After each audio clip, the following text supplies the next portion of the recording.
नमस्कार दोस्तों, स्वागत है आप सभी का मेरे यूट्यूब चैनल पर। तो फ्रेंड्स, आज है 28 जनवरी 2019 और कल आपको पता है 27 जनवरी 2019 थी और मैं करंट अफेयर आपको अपडेट नहीं कर पाई। तो आज हम 28 जनवरी को 27 और 28 जनवरी 2019 के दोनों दिन के जितने भी इंपॉर्टेंट करंट अफेयर्स बनते हैं वो आज हम इस वीडियो में डिस्कस करेंगे।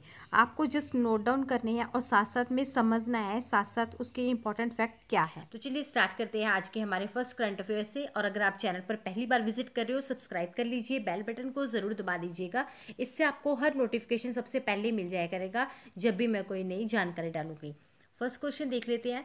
Where has the inauguration of Netaji Subhash Chandra Bose museum recently. हाल ही में नेताजी सुभाष चंद्र बोस संग्रहालय का उद्घाटन कहाँ पर किया गया है। तो अभी अभी नेताजी सुभाष चंद्र बोस संग्रहालय का उद्घाटन किया गया है दिल्ली के रेड फोर्ट यानी कि दिल्ली के लाल किले में किया गया है। अभी अभी जो सुभाष चंद्र बोस जयंती भी मनाई गई है 23 जनवरी को मनाई गई है। ये आपको याद रखना है, हर साल 23 जनवरी को सुभाष चंद्र बोस जयंती मनाई जाती है। तो इसी दिन जयंती पर नेताजी सुभाष चंद्र बोस संग्रहालय का उद्घाटन किया गया है। और कहाँ पे किया गया ये जरूर याद रखना, दिल्ली में किया गया है। दिल्ली में कहाँ पर? रेड फोर्ट यानी कि लाल किले में किया गया है। और किसके द्वारा किया गया है ये इंपॉर्टेंट बनेगा यहाँ पे, तो याद रखिएगा। हमारे देश के, हमारे इंडिया के प्रधानमंत्री नरेंद्र मोदी जी के द्वारा उद्घाटन इसका किया गया है। नेक्स्ट देखिए second question. Who is the fastest Indian batsman to take 100 ODI wickets recently. हाल ही में सबसे तेज 100 एक दिवसीय विकेट लेने वाले भारतीय बल्लेबाज कौन बने हैं। तो अभी अभी 100 एक दिवसीय विकेट लेने वाले भारतीय बल्लेबाज बने हैं मोहम्मद शमी जी। यानी कि इस क्वेश्चन का सेकंड ऑप्शन बिल्कुल सही है। इन्होंने अभी अभी नेपियन में जो इंडिया और न्यूजीलैंड के बीच में वनडे मैच हुआ था उसमें इन्होंने अपने 56 मैच में 56वां मैच यानी कि इन्होंने खेला है 56 मैच में 100 विकेट लेकर एक नया रिकॉर्ड बना लिया है। और इससे पहले ये रिकॉर्ड बनाया था इरफान पठान जी ने। इरफान पठान के नाम था 59वें मैच में उन्होंने अपने 100 विकेट का रिकॉर्ड बनाया था। अब उनका रिकॉर्ड तोड़कर मोहम्मद शमी ने नया रिकॉर्ड बना लिया है, 56वें मैच में 100 विकेट लेकर रिकॉर्ड बना लिया है। ये आपको याद रखना है, यहाँ पे इंपॉर्टेंट बनेगा। और वर्ल्ड की अगर बात की जाए, वर्ल्ड के सबसे तेज 100 विकेट लेने वाले खिलाड़ी कौन है? वर्ल्ड के सबसे तेज 100 विकेट लेने वाले खिलाड़ी वो है अफगानिस्तान के राशिद। अब इंडिया में बन गए हैं मोहम्मद शमी। हाल ही में प्रवासी तीर्थ दर्शन योजना किसने शुरू की है?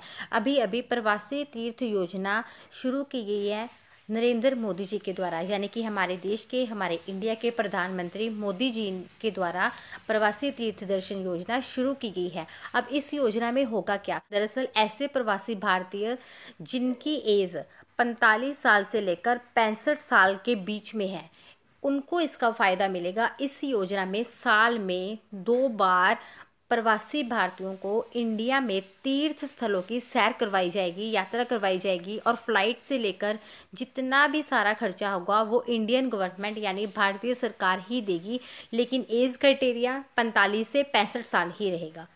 Recently which state declared Pakke Paga hornbill festival to be announced as a state festival. हाल ही में या अभी अभी किस राज्य ने पक्के पागा हॉर्नबिल फेस्टिवल को राज्य उत्सव घोषित किया है? तो अभी अभी पक्के पागा हॉर्नबिल फेस्टिवल को घोषित किया है अरुणाचल प्रदेश ने। अरुणाचल प्रदेश नाम ज़रूर याद रखिएगा। अब पक्के पागा हॉर्नबिल फेस्टिवल है क्या? अब जो हॉर्नबिल है, सबसे पहले मैं आपको हॉर्नबिल का बता दूं। हॉर्नबिल जो है ये एक चिड़िया होती है। इसके संरक्षण में एक जनजाति ने एक महत्वपूर्ण योगदान दिया था। यासी नाम की जनजाति है अरुणाचल प्रदेश की। यासी जनजाति ने हॉर्नबिल चिड़िया के संरक्षण में महत्वपूर्ण योगदान दिया था और इनके महत्वपूर्ण योगदान को पहचानने के लिए ये पागा हॉर्नबिल फेस्टिवल शुरू किया गया अरुणाचल प्रदेश गवर्नमेंट ने। इससे क्या होगा? पागा हॉर्नबिल के संरक्षण के लिए और महत्वपूर्ण कदम उठाए जाएंगे। अभी हमने बात की पागा हॉर्नबिल की, अब पक्के क्या है? टाइगर रिजर्व है अरुणाचल प्रदेश का, यहीं पर होती है हॉर्नबिल चिड़िया, ये आपको याद रखना है। पक्के जो है ये एक टाइगर रिजर्व है अरुणाचल प्रदेश का, यहीं पर हॉर्नबिल चिड़िया होती है। और अब अगर अरुणाचल प्रदेश की बात हो रही है तो इसकी राजधानी क्या है? ईटानगर, ये आपको पता होनी चाहिए। राजधानी है ईटानगर और इसके जो गवर्नर है वो है ब्रिगेडियर डॉक्टर बी.डी. मिश्रा। फिर से रिपीट करूंगी, ब्रिगेडियर डॉक्टर बी.डी. मिश्रा। अब अरुणाचल प्रदेश की बात हो रही है, अरुणाचल प्रदेश के सीएम कौन है यानी कि चीफ मिनिस्टर, वो है पेमा खांडू जी, ये भी नोट कर लीजिएगा। नेक्स्ट देखिए, recently when national girls day was created, हाल ही में राष्ट्रीय बालिका दिवस कब मनाया गया है? अभी अभी राष्ट्रीय बालिका दिवस मनाया गया है 24 जनवरी 2019 को। 24 जनवरी को मनाया गया है राष्ट्रीय बालिका दिवस। अब राष्ट्रीय बालिका दिवस मनाया जाता है 24 जनवरी को। इसके साथ नोट कीजिए अंतर्राष्ट्रीय यानी कि इंटरनेशनल बालिका दिवस कब मनाया जाता है? वो मनाया जाता है 11 अक्टूबर को। ये दोनों डे आपको याद रखने हैं। राष्ट्रीय बालिका दिवस 24 जनवरी को, अंतर्राष्ट्रीय बालिका दिवस यानी इंटरनेशनल बालिका दिवस मनाया जाता है 11 अक्टूबर को। ये आपको याद रखनी है। अब इस बार की जो थीम है वो क्या रखी गई है वो आपको जानना जरूरी है। Empowering girls for a brighter tomorrow. फिर से रिपीट करूंगी, इस बार की थीम रखी गई है empowering girls for a brighter tomorrow. इसे महिला व बाल विकास मंत्रालय बनाता है। तो अभी बात हो रही है महिला व बाल विकास मंत्री कौन है? वो है मेनका गांधी जी। ये पूछा जा सकता है डेफिनेटली एग्जाम में कि अभी जो महिला व बाल विकास मंत्री हैं वो कौन है? तो वो है मेनका गांधी जी। नेक्स्ट देखिए 6 question, who recently became the third most valuable IT service brand globally, यानी कि अभी अभी या हाल ही में विश्व स्तर पर तीसरा सबसे मूल्यवान आईटी सेवा ब्रांड कौन बना है? तो अभी अभी विश्व स्तर पर तीसरा सबसे मूल्यवान आईटी सेवा ब्रांड यानी आईटी सर्विसेज ब्रांड बना है टीसीएस, यानी कि इसका ऑप्शन बी सही आंसर है। टीसीएस की मोस्टली फुल फॉर्म आप में से सबको पता होगी, पर नोट कर लीजिए। टीसीएस की फुल फॉर्म है टाटा कंसल्टेंसी सर्विसेज। अब फर्स्ट नंबर पे टीसीएस का नाम आया है, ये भी नोट कर लीजिए। फर्स्ट नंबर पे टीसीएस है, सेकंड नंबर पे है एक्सेंजर एंड थर्ड पे है आईबीएम।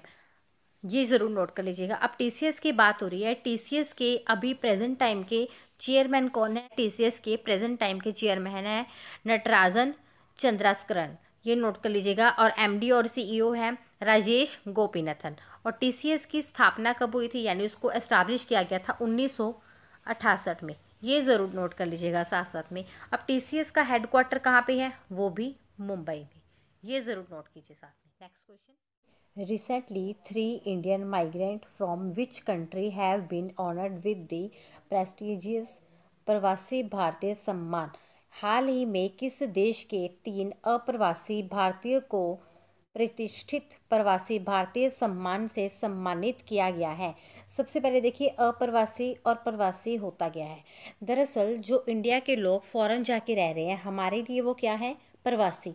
लेकिन जो वहाँ के लोग हैं उनके लिए वो क्या है? अप्रवासी। तो अभी हम किस क्वेश्चन की बात कर रहे हैं कि किस देश के 3 अप्रवासी भारतीयों को प्रतिष्ठित प्रवासी भारतीय सम्मान से सम्मानित किया गया है? इसका सही आंसर है ऑप्शन ए यूएई। इसकी फुल फॉर्म भी आपको पता होनी चाहिए, यूनाइटेड अरब एमिरेट। अब ये 3 अप्रवासी भारतीय है कौन, ये भी नोट कर लीजिएगा ज़रूर। सुरेंद्र सिंह कंधारी, ग्रीस पंत, डॉक्टर जुलेखा दाव। फिर से रिपीट करूंगी, ये नाम आपको पूछे जा सकते हैं। सुरेंद्र सिंह कंधारी, ग्रीस पंत, डॉक्टर जुलेखा दाव। तो अब यूएई की बात हो रही है तो इसकी करेंसी क्या है ये भी नोट कर लीजिएगा। यूएई दिरहाम इसकी करेंसी है और कैपिटल है यूएई की अबू धाबी, ये ज़रूर नोट कर लीजिएगा। और इसके प्रेजेंट टाइम के प्रेसिडेंट है खलीफा बिन जायद अली नहायन, ये ज़रूर नोट कर लीजिएगा। Next question, where is the second world interrogative medical forum 2019 organised? हाल ही में या अभी दूसरा विश्व एकीकृत चिकित्सा मंच 2019 आयोजित किया गया है। कहाँ पर आयोजित किया गया है? तो अभी अभी दूसरा विश्व यानी कि वर्ल्ड इंटेरोगेटिव मेडिकल फोरम 2019 जो ऑर्गेनाइज किया गया है वो किया गया है गोवा में, यानी कि इस क्वेश्चन का थर्ड ऑप्शन बिल्कुल सही है, गोवा में किया गया है। आयुष के लिए केंद्रीय राज्य मंत्री स्वतंत्र प्रभार श्रीपद येसो नायक ने इसका उद्घाटन किया है। अब एक वर्ड मैंने स्टार्टिंग में बोला आयुष, इसकी फुल फॉर्म अक्सर एग्जाम में पूछी जा चुकी है कि आयुष की फुल फॉर्म क्या है। तो नोट कर लीजिए, ए से आयुर्वेदा, वाई से है योगा एंड नेचुरोपैथी, यू से है यूनानी, एस से सिद्ध, एच से है होम्योपैथी। ये ज़रूर नोट कर लीजिएगा। Next question 9th, who has recently released the World Economic Status and Prospects report? हाल ही में विश्व आर्थिक स्थिति और संभावनाएं रिपोर्ट किसने जारी की है? अभी अभी विश्व आर्थिक स्थिति और संभावनाएं रिपोर्ट जारी की है यूनाइटेड नेशन ने, यानी कि इसका ऑप्शन ए बिल्कुल सही है। यूनाइटेड नेशन ने जारी की है, यानी कि संयुक्त राष्ट्र ने। अब इस रिपोर्ट के अकॉर्डिंगली 2019 में इंडिया की जो जीडीपी ग्रोथ है वो 7.4% तक रह सकती हैं और 2020 में 7.6% तक जा सकती हैं। अब यूनाइटेड नेशन की बात हो रही है तो इसको कब इस्टाब्लिश किया गया था, यानी कि इसकी स्थापना कब हुई थी? 24 अक्टूबर 1945 में इसकी स्थापना हुई थी। ये ज़रूर नोट कर लीजिएगा, अक्सर एग्जाम में पूछा जाता है। तो अब इसका हेडक्वार्टर कहाँ पे है यूनाइटेड नेशन का? वो है न्यूयॉर्क में ही। ये वाला ज़रूर नोट कर लीजिएगा। और इसके सेक्रेटरी जनरल कौन है? Antonio Guterres. अब मैंने एक वर्ड बोला था जीडीपी, जिसमें मैंने आपको बताया इस रिपोर्ट के अकॉर्डिंगली 2019 में इंडिया की जीडीपी ग्रोथ कितनी हो सकती है और 2020 में 7.6% हो सकती है। सबसे पहले आपको जीडीपी भी पता होनी चाहिए, इसकी फुल फॉर्म भी एग्जाम में बहुत ज़्यादा रिपीट हो चुकी है। तो नोट कर लीजिएगा, ग्रोस डोमेस्टिक प्रोडक्ट। मतलब जीडीपी होती है जैसे अपने कंट्री की, जैसे हम अपने इंडिया की बात कर लेते हैं। अब कंट्री के अंदर जितने भी गुड्स एंड सर्विसेज प्रोड्यूस होते हैं उसकी जो मॉनेटरी वैल्यू निकल के आती है दैट इज़ कॉल्ड जीडीपी। अब इंडिया की निकल के आती है, उसके बाद निकलती है स्टेट की। तो ये सारा ज़रूर नोट कीजिएगा। साथ साथ में 10th क्वेश्चन देख लेते हैं। Which country has broken political relations with America? हाल ही में किस देश ने अमेरिका के साथ राजनीतिक संबंध तोड़े हैं? यहाँ पे पॉलिटिकल की जगह पे आप डिप्लोमेटिक भी लिख सकते हो, या डिप्लोमेटिक रिलेशन या पॉलिटिकल रिलेशन। तो अभी अभी अमेरिका के साथ जिस देश ने राजनीतिक संबंध तोड़े हैं वो है वेनेजुएला, यानी कि इसका ऑप्शन सी बिल्कुल सही आंसर है। दरअसल वेनेजुएला ने आरोप लगाया है कि अमेरिका उसके यहाँ तख्ताबुल करना चाहता है, इसीलिए वेनेजुएला ने अमेरिका के साथ अपने सारे पॉलिटिकल रिलेशन ख़त्म कर दिए हैं, तोड़ दिए हैं। और जितने भी अधिकारी अमेरिका के वेनेजुएला में रहते हैं उन्हें 72 घंटे के अंदर वेनेजुएला को छोड़ने की चेतावनी या वार्निंग दी गई है। अब वेनेजुएला की बात हो रही है, इसकी कैपिटल भी आपको पता होनी चाहिए। वेनेजुएला की कैपिटल है क्राकस, CARACAS, क्राकस है वेनेजुएला की कैपिटल। वेनेजुएला की करेंसी है वेनेजुएला बॉलीवर। इसके प्रेसिडेंट हैं Nicolas Maduro. Next question, next देखिए 11th। Recently Rawneet Gill was appointed as MD and CEO of which bank?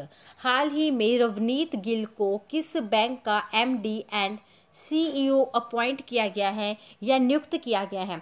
तो अभी अभी रवनीत गिल को येस बैंक का नया MD एंड CEO अपॉइंट किया गया है या नियुक्त किया गया है येस बैंक का। नोट डाउन ज़रूर कर लीजिएगा। अब येस बैंक की बात हो रही है, येस बैंक का जो हेडक्वार्टर है वो कहाँ पे है?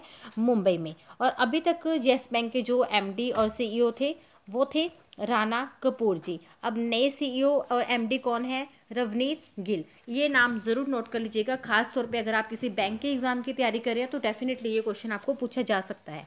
नेक्स्ट क्वेश्चन देख लेते हैं 12th। Where has the recent global investors summit is organised?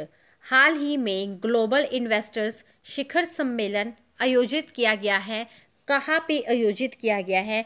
हाल ही में ग्लोबल इन्वेस्टर्स शिखर सम्मेलन या ग्लोबल इन्वेस्टर्स समिट आयोजित किया गया है चेन्नई में, यानी कि इस क्वेश्चन का ऑप्शन ए बिल्कुल सही आंसर है। जो प्रेजेंट टाइम के रक्षा मंत्री है निर्मला सीतारमन, उन्होंने इसका उद्घाटन किया है। और स्वतंत्र भारत की पहली पूर्णकालिक रक्षा मंत्री कौन है? ये बहुत बार एग्जाम में पूछा जा चुका है, तो वो है निर्मला सीतारमन। ये नोट कर लीजिए साथ में। नेक्स्ट देखिए 13th question. Recently, where the Indian Navy has commissioned the new naval airbase INS Kohassa? हाल ही में भारतीय नौसेना ने नए नौसेना एयरबेस INS कोहासा को कहाँ कमीशन किया है।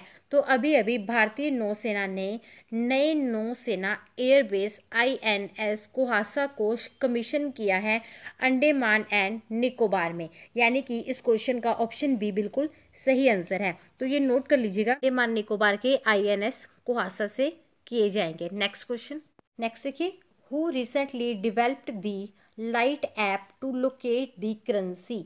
हाल ही में मुद्रा का पता लगाने के लिए रोशनी ऐप किसने विकसित किया है या किसने डेवलप किया है?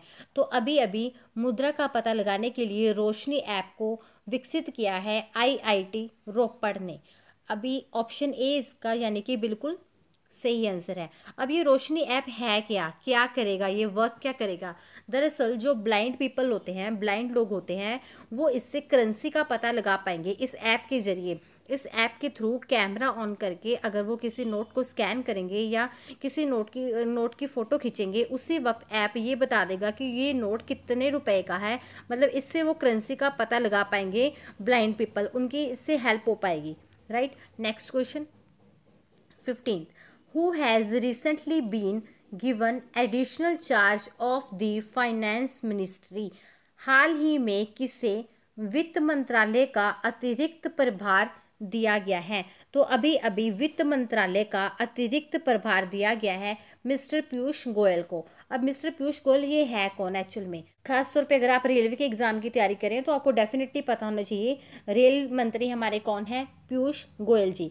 तो अभी अभी इनको वित्त मंत्रालय यानी कि फाइनेंस मिनिस्ट्री का अतिरिक्त प्रभार दिया गया है। अभी तक वित्त मंत्री थे अरुण जेटली जी। तो वित्त मंत्रालय और कॉरपोरेट मामलों का मंत्रालय, ये दोनों मंत्रालय अभी तक अरुण जेटली जी के पास थे, लेकिन उनकी थोड़ी तबीयत ठीक नहीं है। तब तक के लिए अभी वित्त मंत्रालय और कॉरपोरेट मामलों का मंत्रालय, ये दोनों का अतिरिक्त प्रभार दिया गया है मिस्टर पीयूष गोयल जी को। तो ये ज़रूर नोट कर लीजिएगा। तो फ्रेंड्स, ये थे आज के हमारे 27 और 28 जनवरी दोनों के करंट अफेयर्स।